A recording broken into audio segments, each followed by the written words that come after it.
తెస్సలోనికీ పత్రిక 3:2.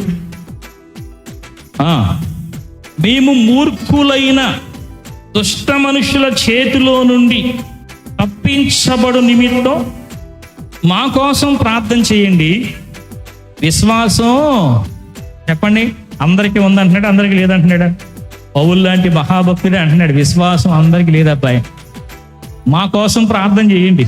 అంటే అందరికీ విశ్వాసం ఉంటే మా కోసం మీరు ఏం చేయాల్సిన అవసరం లేదు, ప్రార్థన చేయాల్సిన అవసరం లేదు. ఇక్కడ ఒక విషయం పాయింట్ గమనించారా? పౌలు నేను మీ అందరి కోసం ప్రార్థన చేస్తున్న మాట వాస్తవమే, కానీ మీరు కూడా మా కోసం ఏం చేయమని అడుగుతున్నాడు? ప్రార్థన చేయమని అడుగుతున్నాడు. 2 చేతులు పైకైతే దేవునికి స్తోత్రం చెప్దాం. హల్లెలూయా. మీరు కూడా మా కోసం ఏం చేయండి? ఎందుకోసం ప్రార్థన చేయండి?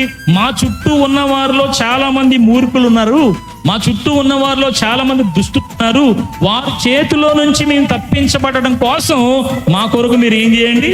ప్రార్థన చేయండి. ఎందుకంటే విశ్వాసం అనేది అందరికీ లేదు అని అంటున్నాడు.